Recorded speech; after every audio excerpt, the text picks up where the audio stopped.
اور نبی پاک سے فیض حاصل کرتے۔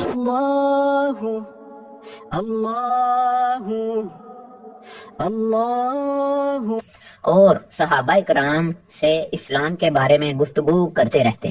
جب میں نے حقیقت کو جانا تو میرے دل نے پکارا کہ اس سے بہتر کوئی دین نہیں۔ تمہاری سمجھ اور ہمت اسلام کے لیے ایک عظیم انعام ہے۔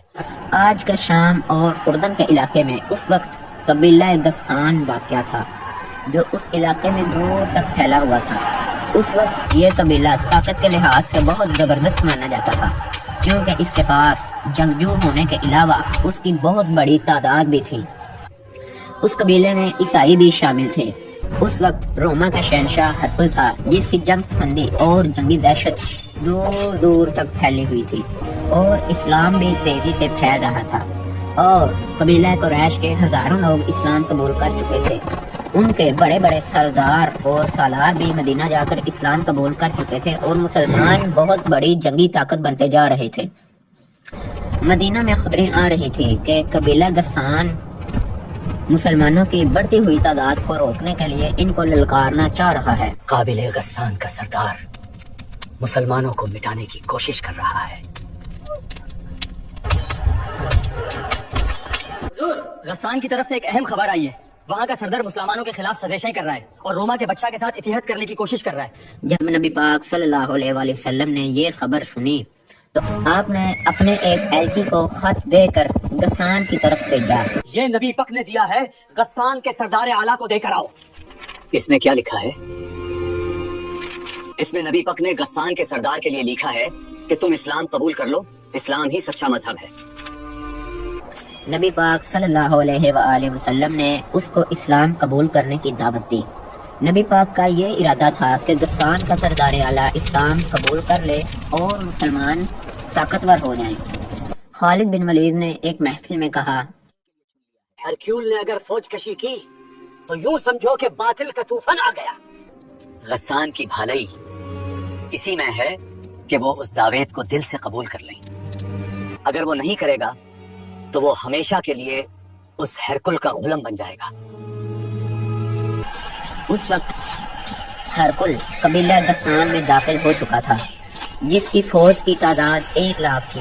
غسان کے بادشاہ کو خبر مل چکی تھی۔ حضور، غضب ہو گیا، ہرکل کی فوج ہماری سرحدوں کو چیرتے ہوئے قبیلے میں داخل ہو چکی ہے۔ لیکن وہ پریشان نہیں تھا، وہ ہرکل کے ساتھ دوستی کا ہاتھ بڑھانے کا فیصلہ کر چکا تھا۔ مسلمانوں کی طاقت بڑھتی جا رہی ہے، مجھے ہرکول کے ساتھ اتحاد کرنا ہوگا تاکہ ہم انہیں روک سکیں۔ نبی کریم صلی اللہ علیہ وآلہ وسلم کا ایلچی بصرہ کو جا رہا تھا کیونکہ غسان کا دارالحکومت بصرہ تھا۔ ایلچی کے ساتھ 3 محافظ اور بھی تھے۔ بڑے لمبے سفر کے بعد ایلچی موتا پہنچا اور تھوڑا آرام کرنے کے لیے اس نے وہاں پڑاؤ کیا۔ ہم ادھر ہی پڑاؤ کریں گے۔ قریب ہی قبیلہ غسان کی ایک بستی تھی جس کے سردار کا نام شرجیل بن عمرو تھا۔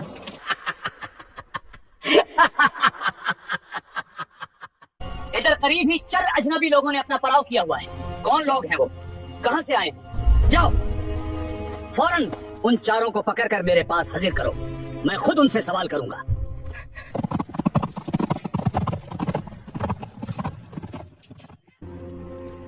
تم لوگوں کو سردار بلا رہے ہیں، یہاں کے سردار کا کیا نام ہے؟ اس باستی کے سردار شرجیل بن عمرو ہیں۔ اچھا، تم لوگ جاؤ، ہم آ رہے ہیں۔ نہیں، ہم تم لوگوں کو لے کر جائیں گے۔ ٹھیک ہے، پھر چلو۔ رکو مت، پورا زور لگاؤ، ہم باستی کے پاس ہیں۔ تم کون ہو اور کہاں جا رہے ہو؟ میں مدینہ کا ایلچی ہوں اور بصرہ جا رہا ہوں اللہ کے رسول کا پیغام تمہارے سردار اعلیٰ تک پہنچانے۔ کیا تم قبیلہ قریش کے محمد کی بات کر رہے ہو؟ پیغام کیا ہے؟ پیغام یہ ہے کہ تم اسلام قبول کر لو جو کہ سچا مذہب ہے۔ کیا تمہیں لگتا ہے کہ میں اپنے سردار اعلیٰ اور مذہب کی توہین برداشت کر لوں گا؟ اگر تم زندہ رہنا چاہتے ہو تو واپس چلے جاؤ۔ میں اپنے رسول کے حکام سے ہٹ نہیں سکتا۔ اوہ، تو تم اپنے آقا کے حکم سے نہیں ہٹو گے۔ اس کو ختم کر دو.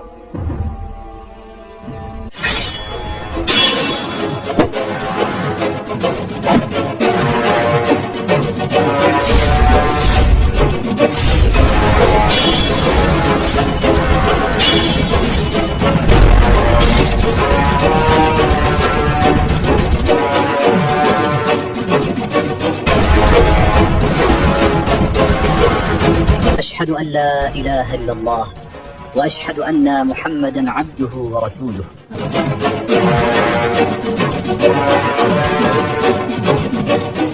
ایلچی کے تینوں محافظ باہر تھے. جب انہوں نے شرجیل بن عمرو کو اندر سے آتے دیکھا تو یہ سمجھ گئے کہ انہوں نے ہمارے ایلچی کو قتل کر دیا ہے. تم اس کے ساتھی تھے. مجھے یقین ہے کہ تم اس کے بغیر آگے نہیں جاؤ گے. نہیں، بیگم اس کے پاس تھا. جاؤ واپس لوٹ جاؤ اور محمد سے کہنا کہ ہم اپنے قبیلے اور عقیدے کی توہین برداشت نہیں کیا کرتے. تاکہ قاسم، ہم اپنے مہمان کے ساتھ یہ سلوک نہیں کیا کرتے. مہمان نوازی کی وجہ سے تمہاری جان بخشش رہا ہوں. واپس چلے جاؤ ورنہ زندہ نہیں بچوں گے.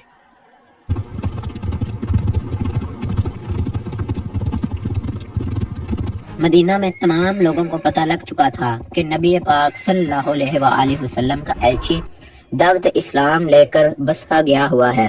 کیا تمہیں پتا ہے کہ اللہ کے نبی نے اپنا ایک ایلچی غسان کی طرف بھیجا ہے تاکہ وہ اسلام قبول کر لیں؟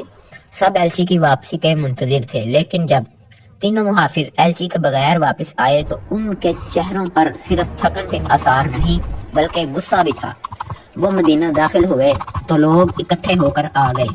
خدا کی قسم، ہم انتقام لیں گے.